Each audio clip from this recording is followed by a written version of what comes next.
बड़ा सवाल, आखिर किस महिला के इज्जत आबरू के साथ की गई खिलवाड़? यह सवाल हर आम व्यक्ति के मन में उठ रहा है, जिसका जवाब शायद किसी के पास नहीं है।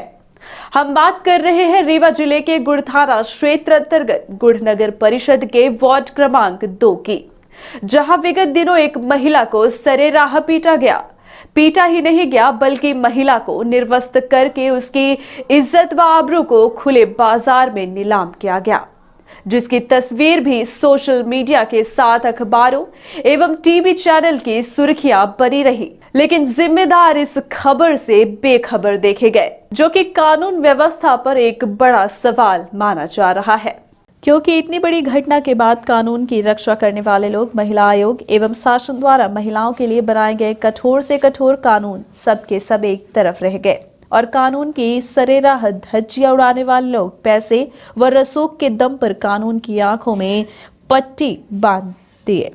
लेकिन सवाल यह उठता है कि अगर हमारा संविधान, हमारे कानून व महिलाओं के लिए बनाए गए कानून के कोई मायने नहीं है, तो फिर इतना सब कुछ करने की क्या जरूरत है? क्यों सरकार महिलाओं के लिए नित नए कठोर कानून लागू कर रही है, जब खुलेआम पैसे व रसूख के दम पर इन कानूनों को कुचल दिया जाता है और हमारा तंत्र, तमाम सामाजिक संगठनों के साथ आम व्यक्ति सिर्फ तमाशबीन बनकर तमाशा देख रहा है। हम बात कर रहे हैं गुड़ नगर परिषद के वार्ड क्रमांक 2 की, जहां विगत दिनों एक महिला को निर्वस्त्र करके उसको सड़कों पर दौड़ा कर पीटा गया। इस बात को सैकड़ों लोगों ने अपनी आंखों से देखा है। बावजूद इसके हमारे तंत्र की आंखों में पूरी तरह से पट्टी बंधी हुई है और हमारा कानून, हमारी पुलिस इस मसले पर हाथ बांधकर तमाशा देख रही है।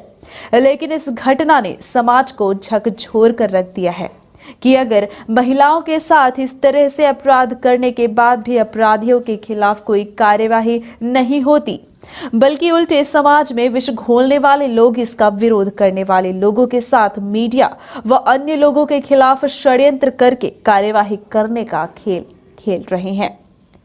फिर बुराई के खिलाफ आवाज उठाना तो दूर, बल्कि बुराई होते देख लोग मुंह फेर लेंगे और समाज में बुराई का ही बोलबाला हो जाएगा।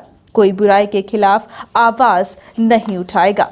आपको भी जानकर हैरानी होगी कि जिस महिला के साथ दरिंदों ने मारपीट की है, अब उस महिला का कहीं अता पता नहीं है, जबकि घटना के बाद संबंधित महिला के परिजनों ने इस तरह से अपनी बात रखी और गंभीर आरोप लगाया है। आप खुद सुनिए इनका क्या कहना है। क्या हुआ बताओ।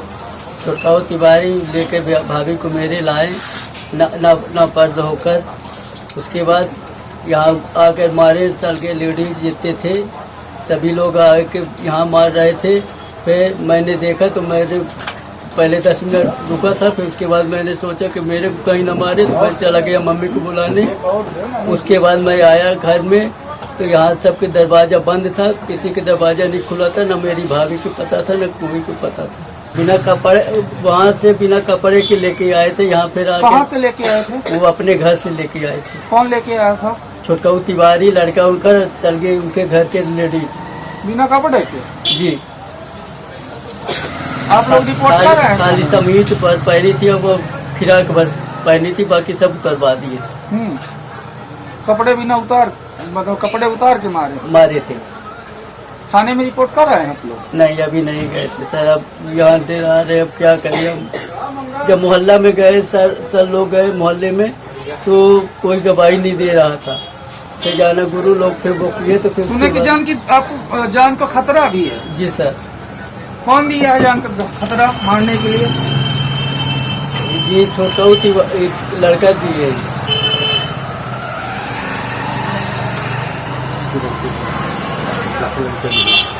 किसका लड़का है वो?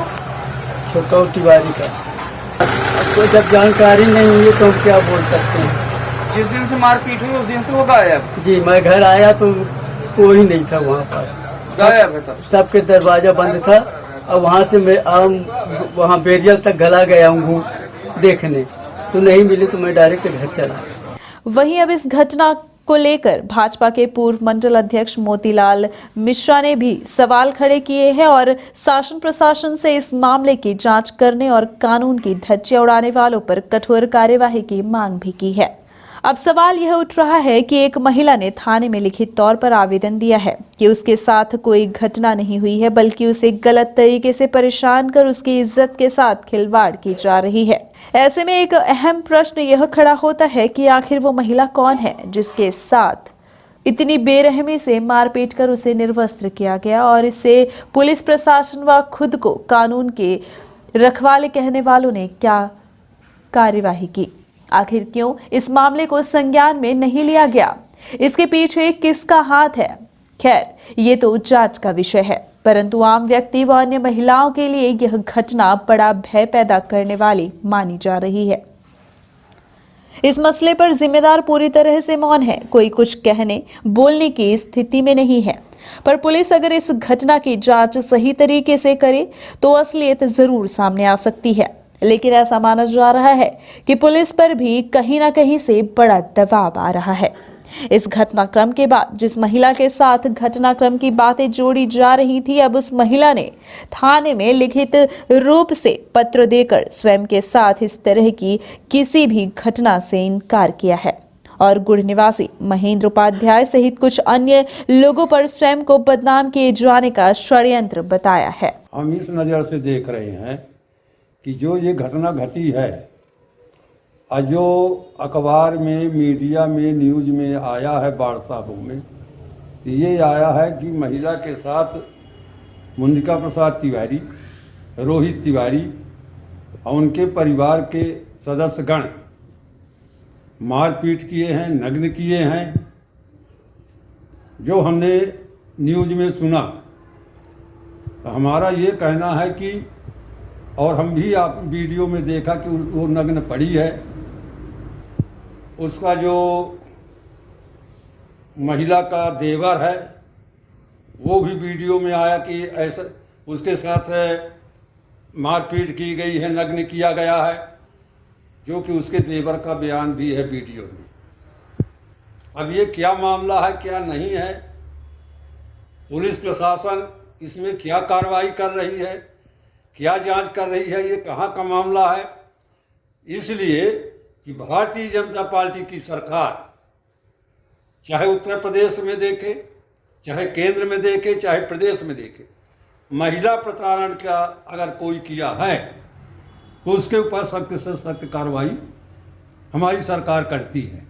लेकिन ये जो हमारे गुड़नगर के अंदर हुआ ये कांड, इसमें ये पता नहीं चल रहा है ये कौन महिला है, कौन महिला नहीं है, इसकी पुलिस किस तरह से जांच कर रही है, क्या जांच कर रही है, और इसकी जांच करना चाहिए। तब पुलिस विभाग को जानना चाहिए कि ये प्रकरण कहाँ का है। अगर इस तरह का प्रकरण होते रहेंगे तो आने वाले समय में समाज में इसका प्रभाव क्या पड़ेगा। इसको शासन प्रशासन से मैं निवेदन करता हूं, मैं पूर्व मंडल अध्यक्ष भाजपा, कि इसमें उचित कार्रवाई की जाए और इसकी उच्च स्तरीय तरह से जांच किया जाए, जिससे अपराधी का पता चल सके कि अपराधी कौन है और कौन नहीं है, और कौन वो महिला है कि वो महिला के साथ इस तरह कार्य किया गया और सरहंग लोग उसका दबाव दे करके गुंडागर्दी या किस तरह से, और तो इस तरह का अगर गुंडागर्दी करेंगे इस तरह के सरहंग तो कहाँ से महिलाओं का सुरक्षा होगा।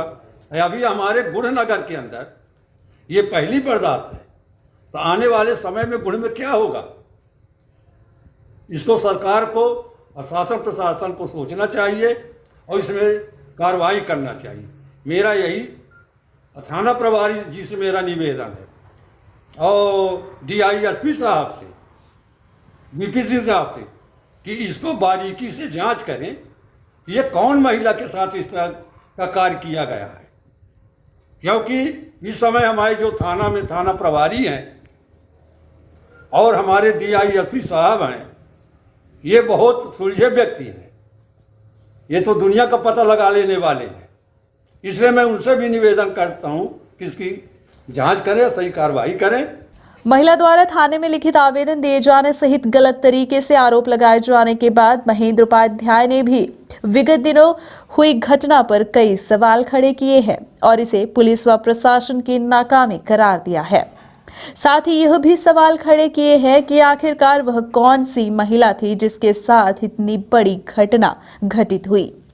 इस बात की विधिवत तरीके से जांच भी की जाए, इसकी भी मांग की है।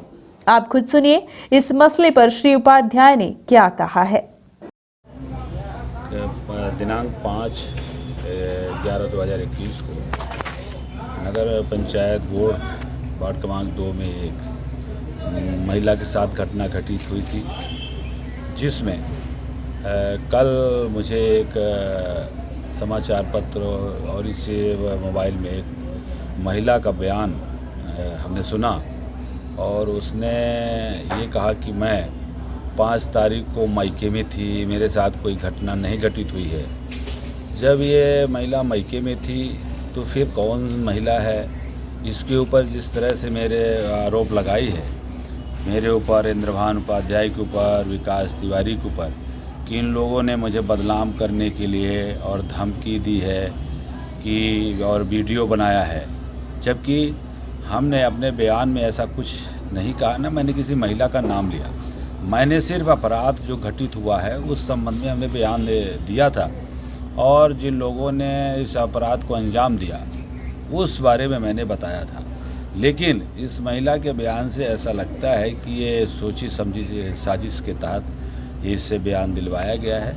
और जब ये महिला अपने मायके में थी तो सवाल ही उत्पन्न नहीं होता कि इस घटना में कौन शामिल था, कौन नहीं शामिल था। अब स्थिति ये है कि इसकी उच्च स्तरीय जाँच होनी चाहिए, इसकी CBI से जाँच होनी चाहिए, हमारी मांग है।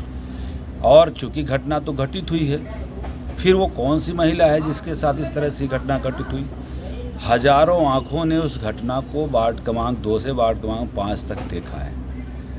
जो महिला रात को वार्ड क्रमांक 7 के एक हरिजन के घर में रो रही थी, उसके घर में ठहरी हुई थी, फिर उसकी महिलाओं ने उसको साड़ी दी पहनने के लिए, 100 रुपये उसको किराया दिया और 6 तारीख को महिला वहाँ से भाग आई और ये आरोप लगा रही थी कि मेरे साथ मारपीट हुई है। तो वो कौन सी महिला है। और कई हमारे गुड़ के नौजवान साथियों ने थाना गुड़मे में जाके बयान दिया कि एक महिला के साथ कुछ लोगों ने अभद्र व्यवहार किया है, उसके साथ निपर्द करके उसको घुमाने का प्रयास किया है। आखिर वो कौन सी महिला है, इस बारे में पुलिस को और जिला प्रशासन से हमारी मांग है कि इस बारे में उच्च स्तरीय जाँच कराएं। नहीं इस तरह जिस तरह से अपराध बढ़ रहे हैं, बिहार और यूपी के स्टाइल में गुड़ में इस तरह का अपराध किया गया है और इसमें एक गिरोह पूरा काम कर रहा है। हमारे जो गुड़ के स्टाइल में गुड़ में इस तरह का अपराध किया गया है और इसमें एक गिरोह पूरा काम कर रहा है। हमारे जो गुड़ के नौजवान कुछ हैं उनको गलत दिशा में गलत राह दी जा रही है और इसमें कहीं ना कहीं यूपी से जुड़े हुए लोगों का तार है। इसमें हमारी मांग है कि जिस तरह से अपराध को अंजाम दिए जा रहे हैं गुड़ के अंदर, उसको रोकने के लिए ठोस कार्रवाई होनी चाहिए, क्योंकि सरकार ने महिला अत्याचार के लिए कठोर कानून बनाए हैं और यदि इस तरह से महिलाएं के ऊपर जो अपराध होते हैं और उसको अपराधी को बचाने के लिए झूठा सहारा लिया जा रहा है, बयान बदलवाए जा रहे हैं इससे ऐसा स्पष्ट होता है कि आखिर महिलाओं के ऊपर हो रहे अत्याचार को यदि कोई आवाज़ उठाता है कि उसके ऊपर घटनाएं होती हैं, अपराधी घटनाएं कर रहे हैं और अपराधियों को के खिलाफ यदि आवाज़ उठाई जाती है तो उसको दबाने के लिए एक षड्यंत्रपूर्वक उससे कहीं ना कहीं झूठ बुलवा के इस मामले को रफा दफा करने का प्रयास किया जा रहा है। मेरी यही मांग है जिला प्रशासन से, पुलिस विभाग से कि इसको उच्च स्तरीय जाँच हो, CBI से जाँच हो, जैसी भी हो जाए। और हमने तो ये भी सुना है कि एक मशीन आती है और उस मशीन को बॉडी में लगा देते हैं तो सच उगलने लगती है। ऐसी भी व्यवस्था यदि प्रशासन करता है तो निश्चित रूप से इस घटना का पर्दाफाश होगा और सत्यता सामने आएगी। और जिस महिला ने हम लोगों के ऊपर इल्ज़ाम लगाया है कि हम लोगों ने इसको धमकी दी है, कोई वीडियो बनाया है, ये पूरी तरह से झूठा है और ये आरोप निराधार है। हम लोगों ने कोई ऐसा वीडियो बनाया ही नहीं, मैंने किसी महिला का नाम लिया ही नहीं। मैंने सिर्फ वहाँ पे जो अपराध घटित हुआ है उस अपराध का जिक्र हमने खुलेआम किया है और ऐसे अपराधों का हम लोग विरोध करेंगे, क्योंकि यदि ऐसे अपराधों का विरोध हम लोग कोई भी नहीं करेगा, चुपचाप बैठा रहेगा, तो निश्चित रूप से समाज कलंकित होगा और अपराध चारों तरफ बढ़ेंगे, जिसकी जवाबदारी गांव में रहने वाले लोग और इस तरह के जो अपराध हुए हैं हो रहे हैं महिलाओं के साथ, जिस तरह से हुआ है 5 तारीख को, उसका असर हर घर में, गुड़ के हर मोहल्ले में इस औरतों के ऊपर, महिलाओं के ऊपर, सभी के ऊपर इसका असर हो रहा है और नहीं आएगी। और जिस महिला ने हम लोगों के ऊपर इल्ज़ाम लगाया है कि हम लोगों ने इसको धमकी दी है, कोई वीडियो बनाया है, ये पूरी तरह से झूठा है और ये आरोप निराधार है। हम लोगों ने कोई ऐसा वीडियो बनाया ही नहीं, मैंने किसी महिला का नाम लिया ही नहीं। मैंने सिर्फ वहाँ पे जो अपराध घटित हुआ है उस अपराध का जिक्र हमने खुलेआम किया है और ऐसे अपराधों का हम लोग विरोध करेंगे, क्योंकि यदि ऐसे अपराधों का विरोध हम लोग कोई भी नहीं करेगा, चुपचाप बैठा रहेगा, तो निश्चित रूप से समाज कलंकित होगा और अपराध चारों तरफ बढ़ेंगे, जिसकी जवाबदारी गांव में रहने वाले लोग और इस तरह के जो अपराध हुए हैं हो रहे हैं महिलाओं के साथ, जिस तरह से हुआ है 5 तारीख को, उसका असर हर घर में, गुड़ के हर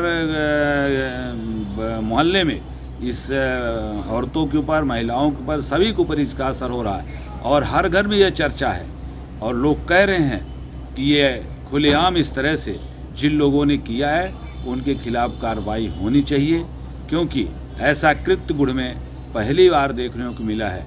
हर समाज के लोग इस घटना को दुर्भाग्यपूर्ण बता रहे हैं, लेकिन अपराधी खुलेआम इस घटना को दबाने का प्रयास कर रहे हैं। इसलिए मेरी मांग है कि इस घटना को निश्चित रूप से उजागर करना चाहिए।